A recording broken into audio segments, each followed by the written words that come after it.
नमस्कार विद्यार्थियों। आज हम कक्षा 9 गणित बालाजी प्रकाशन से अध्याय 10 रेखाएं एवं कोण लाइन्स एंड एंगल को स्टार्ट कर रहे हैं। तो चलिए इसको स्टार्ट करते हैं। और हाँ, इसके पहले मैं कहना चाहूँगा कि यदि अभी तक हमारे चैनल NCERT स्पेशलिस्ट को सब्सक्राइब नहीं किया है तो सब्सक्राइब अवश्य कर लें और बेल आइकन को भी प्रेस कर लें, ताकि मैं जैसे ही कोई नया वीडियो अपलोड करूं तो उसका नोटिफिकेशन सबसे पहले आपको मिल जाए। तो चलिए स्टार्ट करते हैं इस चैनल को। और हाँ, कोई आपको समस्या हो, कोई क्वेश्चन क्वेरी हो तो वो करने के लिए कमेंट ज़रूर करें। और यदि कमेंट में तुरंत रिप्लाई नहीं मिल रहा है तो आप मैं इंस्टाग्राम और फेसबुक पर भी RK थिंकर करके फॉलो कर सकते हैं। ठीक है, तो फेसबुक और इंस्टाग्राम की लिंक भी वीडियो के डिस्क्रिप्शन बॉक्स में दे दी जाएगी, तो आप वहाँ हमें फॉलो कर सकते हैं। खैर, चलिए स्टार्ट करते हैं आज ये। तो देखिए, जैसा कि नाम है अध्याय का रेखाएं एवं कोण, तो इसके बारे में हमें बेसिक कॉन्सेप्ट पता होना चाहिए। तो इस वीडियो में केवल रहेगा यही बेसिक कॉन्सेप्ट, और जो एक्सरसाइज होगी वो अगले वीडियो में होगी। तो इस वीडियो में सारा का सारा हम बेसिक कॉन्सेप्ट ही बताएंगे। तो चलिए जान लेते हैं रेखा क्या होती है। देखिए, रेखा, इसके पहले जो अध्याय है यूक्लिड की ज्यामिति, उसमें बताया गया है कि रेखा जो है चौड़ाई रहित लंबाई को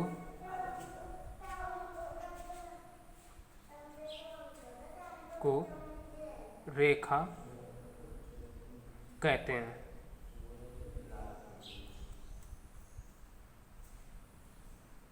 ठीक है, यानी चौड़ाई रहित लंबाई को रेखा कहते हैं। अब देखिए, और रेखा का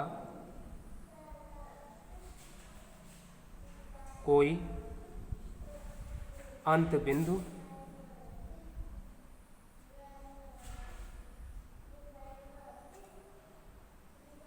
नहीं होता है। अंत बिंदु मतलब एंड पॉइंट। अब जैसे ये समझते हैं, जैसे हमने मान लिया ये एक रेखा है और रेखा में ये एरो चिन्ह होना आवश्यक है। ठीक है, इसको हम कह देते हैं रेखा। अब देखिए, रेखा ज़रूरत पड़ने पर इधर भी बढ़ाई जा सकती है, इधर भी बढ़ाई जा सकती है। ठीक है, आप जैसे कोई भी खेल खेलते हैं, जैसे कबड्डी और बहुत सारे जो खेल हुआ करते हैं ग्रामीण खेल, तो उनमें इस प्रकार का हम जैसे पाला कहते हैं, तो इसी प्रकार से तो खींच लेते हैं और ज़रूरत पड़ने पर उसका सामना कहाँ से कहाँ तक मिला लें, कुछ अंत नहीं। तो ये रेखा हो गई। परंतु जैसा कि गणितज्ञों ने कहा कि इसकी चौड़ाई रहित लंबाई को, परंतु ये देख रहे हैं कुछ ना कुछ तो इसकी चौड़ाई ज़रूर होगी, तो है अपवाद, पर गणितज्ञों ने मान लिया। तो वही आज हम भी बता रहे हैं। ठीक है, तो चलिए ये हो गई रेखा। अब इससे रिलेटेड कुछ और भी परिभाषाएं आती हैं, तो और परिभाषाएं उनको भी देख लेते हैं। चलिए, लाइन सेगमेंट, रेखाखंड, ये क्या होता है? चलो, तो देखिए, अब ये एक रेखा है, जैसे हमने कहा एक ये लाइन सेगमेंट हुआ। ठीक है, तो अब यहाँ हम समझा सकते हैं, जैसे ये एक रेखा है अगर दिख रही हो तो।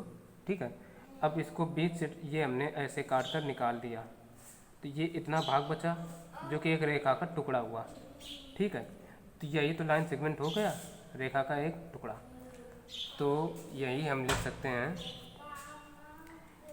रेखा के एक टुकड़े। ठीक है, एक निश्चित टुकड़ा कह सकते हैं, निश्चित टुकड़े या भाग को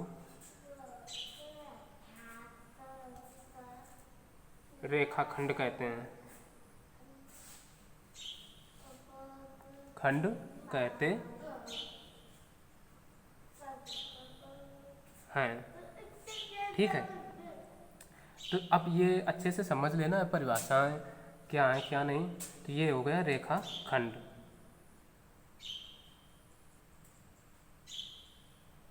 रेखा खंड, लाइन सेगमेंट, तो समझ गए। तो और आगे देख लेते हैं किरण। किरण यानी रे, ये क्या होती है? तो इसको हम देखने के लिए कर सकते हैं। देखिए, जैसे किरण का एक ही अंत बिंदु होता है, ठीक है।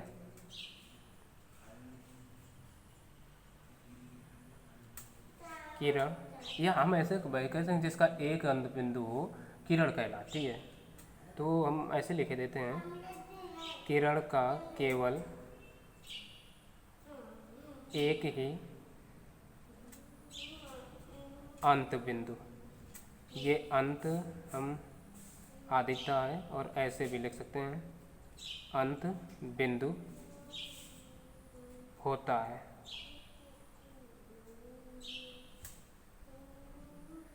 ठीक है, किरण का केवल एक ही अंत बिंदु होता है।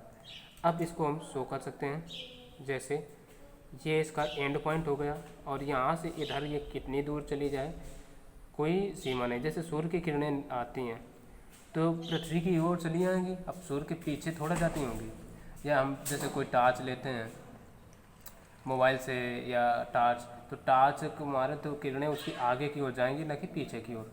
तो ये हो गई किरण। इस प्रकार से हम इसको किरण को समझ सकते हैं। परिभाषाएं बहुत सारी हैं, जो जितनी हमें याद आती जा रही हैं हम सब बताते चल रहे हैं, ठीक है। और बाकी जो अगर कुछ छूट भी गई तो सवालों में आएंगे तो बता देंगे। अच्छा, चलो बात कर लेते हैं कोण। दिख रहा है, ठीक है, कोण की। कोण यानी एंगल। ये बहुत सारी परिभाषाएं ऐसी हैं जिन्हें अक्सर लोग पूछ लेते हैं। तो चलिए, कोण क्या होता है भाई, एंगल हम पता कर लें। देखो, अब हम बनाकर दिखाते हैं, ठीक। यानी ये दो भुजाएं हैं, किरणें हैं, कुछ भी हैं, तो इनके बीच में तो ये कोण बनता है। तो क्या होगा, दो भुजाओं अथवा दो किरणों के बीच, देखो ये दो भुजाएं हैं या अथवा हम किरणें कह सकते हैं, इनके बीच का जो झुकाव है यही तो कोण होगा। तो कह सकते हैं दो भुजाओं अथवा किरणों के बीच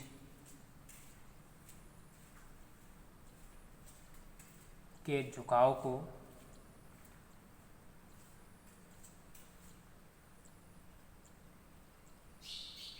किरण कोण कहते हैं।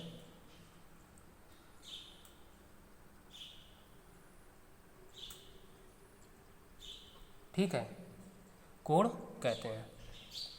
ये जो बना हमने कोण कर दिया, ठीक।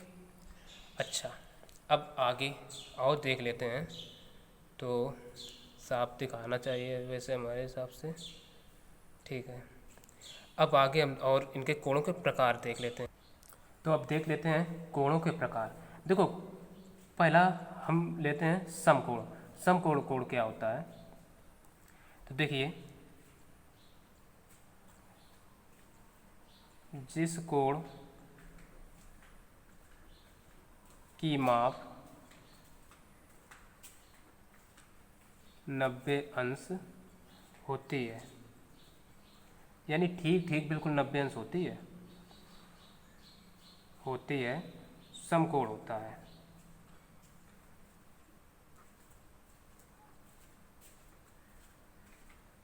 या हम कह सकते हैं 90 अंश के कोण को समकोण कहते हैं, ठीक है।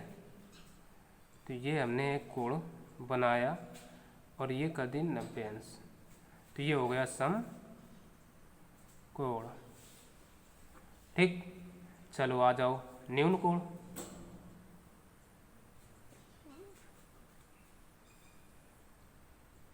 न्यून कोण। न्यून कोण मतलब अंग्रेजी में होता है एक्यूट एंगल।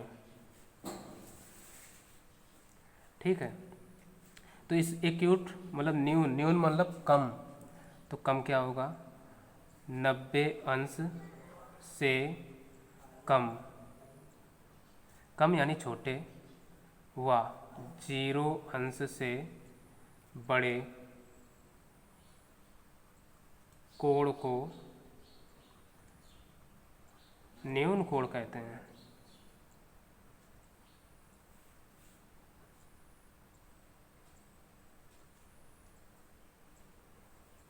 ठीक है, न्यून कोण कहते हैं। अब ये चीज़ें आपको पता होना चाहिए, और पिछली कक्षाओं में भी काफ़ी कुछ पढ़ाया जाता है। तो ये हो गया। अब देखिए आगे, अच्छा बना लो भाई, जैसे ये कोई एक न्यून कोण हो गया। अब जैसे मान दे दें हम चलो 50 अंश कर देते हैं। ठीक है, 50 अंश तो हो गया न्यून कोण। 50 0 और 90 के बीच में है ना, तो न्यून कोण हो गया। अब तीसरा नंबर, अधिक कोण देख लेते हैं। अधिक कोण, अधिक कोण मतलब ऑब्टयूज एंगल। ठीक, तो ये देखिए कैसा कोण होता है, 90 अंश से बड़ा व 180 अंश से छोटे कोण को अधिक कोण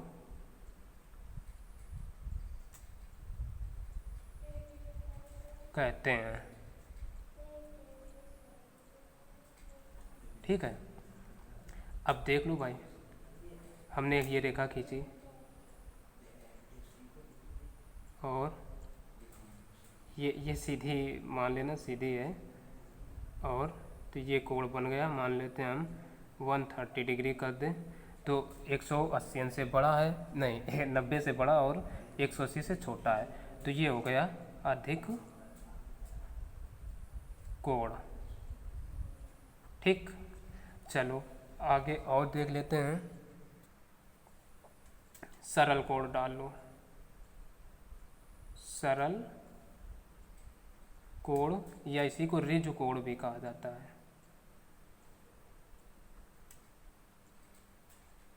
ऋजु कोण अंग्रेजी नाम होता है स्ट्रेट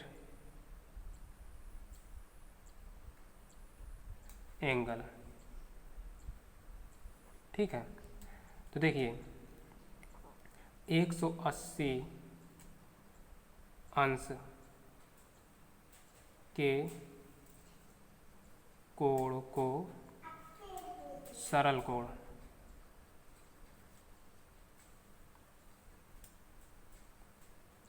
कहते हैं। ठीक है, यानी जो कोण 180 अंश हो उसकी 180 अंश हो कोण की, जिस कोण की भी माप, वो होगा सरल कोण, उससे सरल कुछ नहीं हो सकता। अब हम इसके लिए चित्र आपको बनाकर दिखा देते हैं। एक सीधी रेखा खींच दी, इस पर जो भी कोण बनेगा मान लेते हैं वो होगा 180 डिग्री का। ठीक है, क्योंकि सबसे आसान है ये कोण बनाना, तो यही हो गया सरल कोण। ठीक, तो ध्यान रखना 180 अंश, और यानी ये एक सीधी सरल रेखा पर बनेगा कोण। ठीक है, तो चलिए आप आगे अगला कोण देखते हैं। तो प्रतिवर्ती कोण, तो देखिए वह कोण जिसकी माप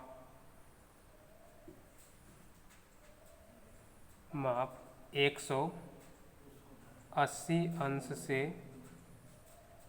अधिक तथा 360 अंश से कम होती है प्रतिवर्ती कोण कहलाता है।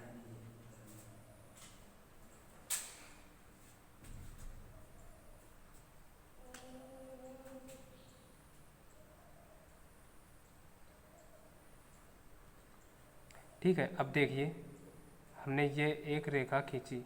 अभी तो अगर बात करें तो 180 अंश होगा, लेकिन इसको यदि हम यहाँ से ऐसा मोड़ दें तो जो कोण ये बनेगा 180 अंश से बड़ा होगा। इसको कर देते हैं 220 अंश। ठीक, तो ये हो गया प्रतिवर्ती कोण।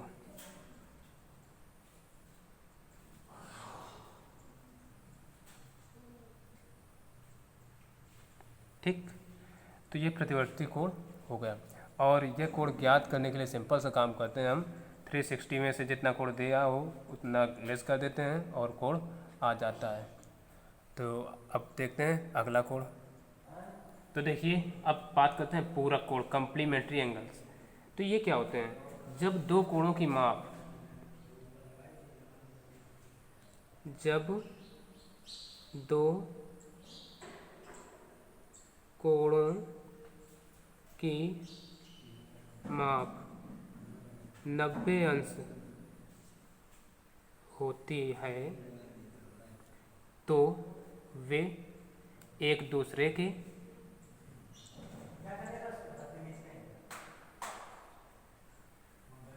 पूरक कोण कहलाते हैं।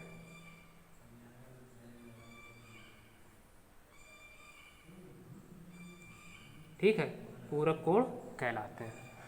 तो अब या किसी दूसरे प्रकार से भी कह सकते हो, यदि दो कोणों की माप 90 अंश हो तो वे एक दूसरे के पूरक होते हैं या पूरक कोण कहलाते हैं। कुछ भी लिख सकते हो, जैसे भी तुम्हें ईजी लगे। तो अब देखिए, अभी तो ये एक कोण है और एक हमने ये भुजा, देखिए इसका नाम ए ओ बी और ये सी दे दिया। ठीक है, अब यदि एक कोण इनमें से, जैसे ये x है तो दूसरा होगा 90 माइनस एक्स। ठीक है, क्योंकि दोनों का योग 90 होता है तो ये ऐड करके देखिए x x कट जाएगा, 90 बचेगा। तो ये हो गए पूरक कोण। ठीक, तो इजी है, समझ सकते हो। अब बात करते हैं अगला कोण। तो देखिए अब बात करते हैं संपूरक कोण। संपूरक कोण यानी सप्लीमेंट्री एंगल्स की। जब दो कोणों की माप 180 अंश हो तो वे कोण एक दूसरे के संपूरक कोण कहलाते हैं। ठीक है, यानी दो कोण हैं, उनकी माप, टोटल माप 180 अंश हो तो संपूरक होंगे एक दूसरे के। और ज़रूरी नहीं है जैसे पूरक में इनको पूरक या कोटि पूरक भी कहा जाता है, तो कोई दिक्कत नहीं, कोटि पूरक भी दिया हो तो समझ लेना है आपको कि वो पूरक हैं, है ना।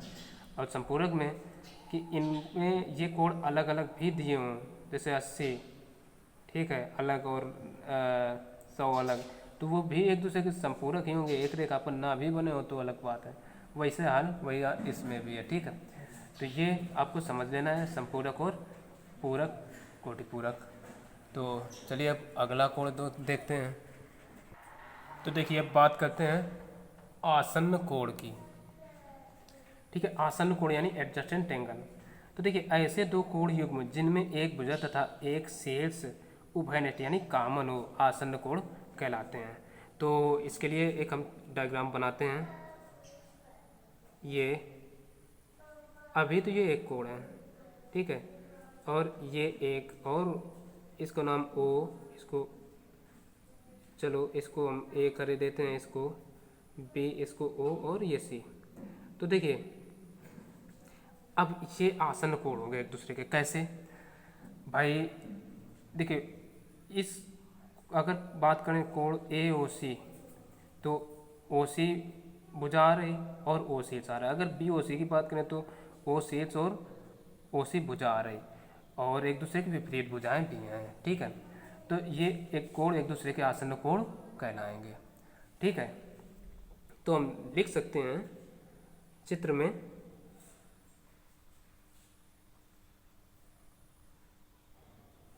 ओ ए नहीं, ओ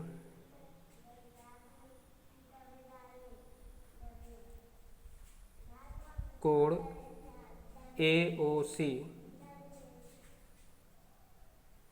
व ये कोण का चिन्ह है, वह कोण ये BOC में भुजा OC, ये OC है, ठीक है, व शीर्ष O उभयनिष्ठ है। ये उभय समझना, उभयनिष्ठ है, ठीक है। जब उभयनिष्ठ है तो ये हो गए आसन्न कोण, ठीक। ये चीज़ बात क्लियर हो गई होगी। तो अब देख लेते हैं अगला कोण। तो अब देखते हैं अगला रैखिक युग्म। तो रैखिक युग्म क्या होता है? एक सीधी रेखा पर बने कोणों के युग्म को रैखिक युग्म कहते हैं। थोड़ा देखिए यहाँ वर्तनी अशुद्ध हो गई है, तो यहाँ पर है एक सीधी रेखा पर बने कोणों का युग्म रैखिक युग्म कहलाते हैं, या कोणों के युग्म रैखिक युग्म कहलाते हैं। पहले तो सही थी, ठीक है, अभी से कोणों के युग्म रैखिक युग्म कहलाते हैं। इन कोणों के मापों का योग 180 अंश है, ठीक है। यानी ये जो माप होंगी तो 180 अंश होगा। 180 अंश ये होगा, आप बता चुके हैं कि जैसे एक 180 संपूरक है, एक सीधी रेखा पर बन रहा है, वही चीज़ तो यहाँ भी है। बस रैखिक युग्म सबसे ज़्यादा प्रयोग में आने वाला यही चीज़ है, रैखिक युग्म, ठीक है। और एक चीज़ देख लेते हैं हम, क्या एक ही रेखा पर बने कोण, एक ही रेखा पर बने कोण, ठीक है। ये क्या होते हैं? देखो, जब एक ही रेखा पर कई सारे कोण बने हो तो उन सबका योग 180 अंश होता है, ठीक है। ये हमें ध्यान रखना है, इनका प्रयोग बहुत मिलेगा। एक ही रेखा पर बने कोणों का योग 180 अंश होता है, ठीक है। चाहे जितने कोण बने हों उन सब का टोटल 180 अंश होगा। जैसे ये एक रेखा है, एक कोण हम ये दे दें, एक यहीं से ये आ गया, एक यहीं से ये आ गया, ठीक। तो जैसे ये A, ये O, ये B, ये C, ये D और ये E। तो इसमें होगा क्या? कोण AOE प्लस कोण EOD प्लस कोण DOC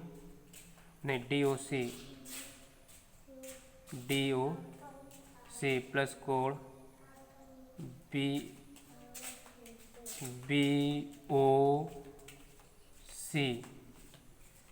बराबर 180 अंश। चाहे जितने सारे कोण हो सबका टोटल 180 अंश होगा, ठीक है। तो आप ये समझ सकते हैं। तो चलिए कुछ और चीज़ें देख लेते हैं। तो अब देखते हैं अप्रतिच्छेदी या समांतर, यानी non intersecting or parallel line, ठीक है। ये क्या होते हैं? बहुत इंपॉर्टेंट है, इनका बड़ा ही कॉन्सेप्ट होगा। तो देखिए, यदि दो रेखाएं, दो या दो से अधिक भी हो सकती हैं, तो हम परंतु दो ही लिखे देते हैं। दो रेखाएं एक दूसरे को किसी भी बिंदु पर नहीं काटें या ना काटें तो वे अप्रतिच्छेदी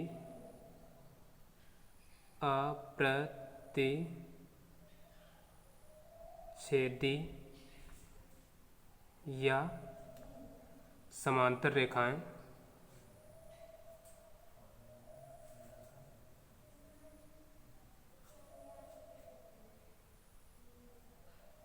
होती हैं।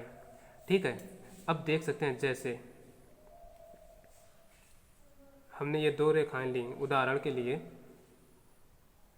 अब ये देख रहे हैं कि कहीं भी काट नहीं रहे हैं, और देखो नाम में ही समांतर अगर पूछी जाए तो नाम में ही अर्थ छिपा होता है, तो हम ये लिख नहीं रहे, समझा दे रहे समान अंतर। ठीक है, और इससे अप्रतिच्छेदी, प्रतिच्छेदी मतलब जो काटें। ठीक है, उल्टा हो गया बात को, अप्रतिच्छेदी ना काटें, प्रतिच्छेद का होता है काटना। ठीक है, तो जो रेखा ना काटें अप्रतिच्छेदी, और प्रतिच्छेद वही समांतर का भी है, जिनके बीच का अंतर समान हो, यानी इन रेखाओं के बीच का अंतर कहीं भी देखा जाए हर जगह समान मिलेगा।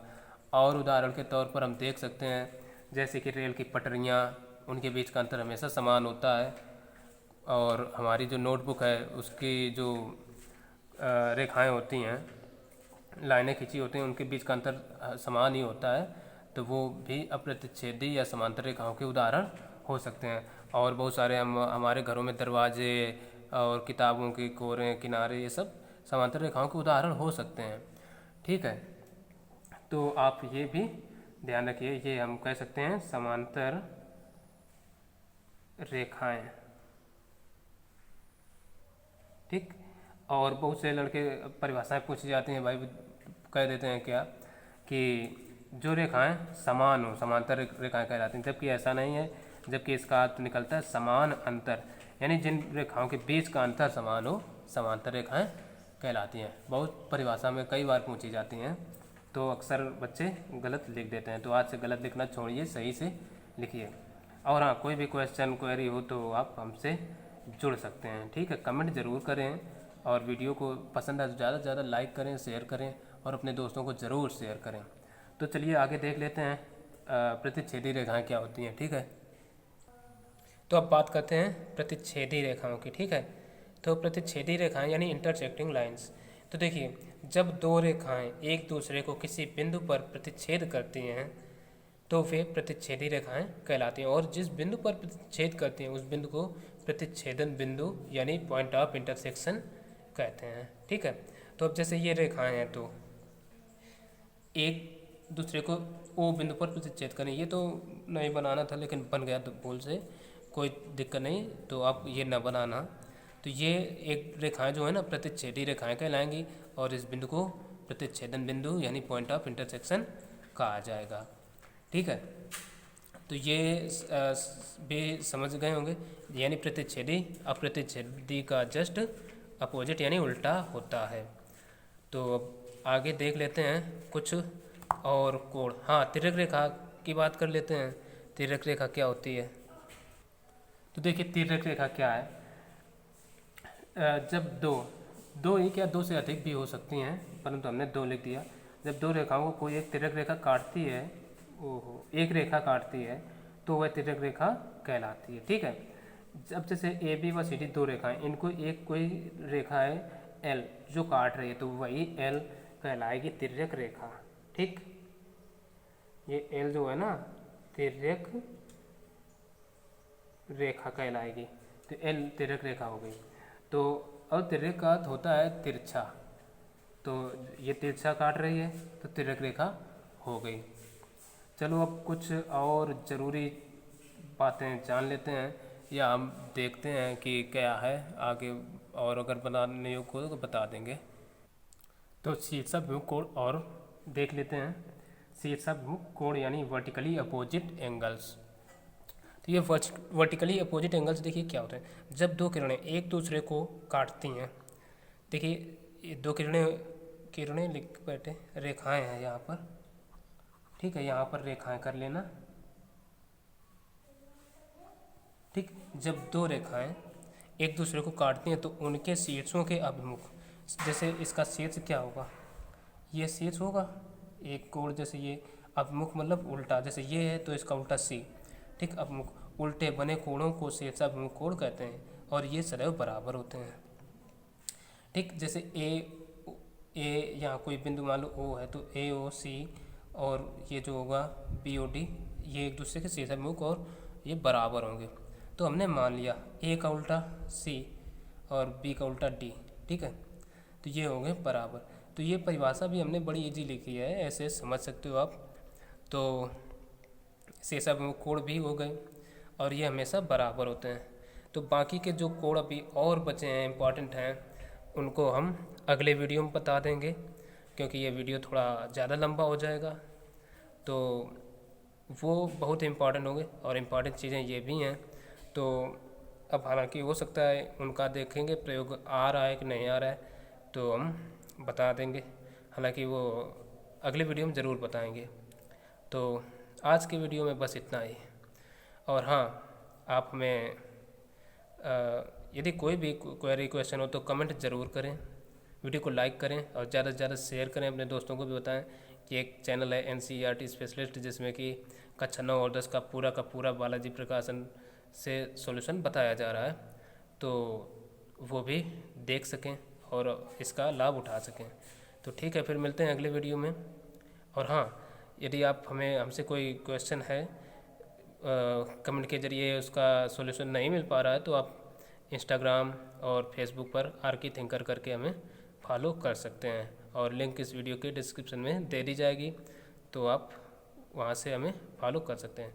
तो चलिए फिर मिलते हैं अगले वीडियो में, तब तक के लिए नमस्कार।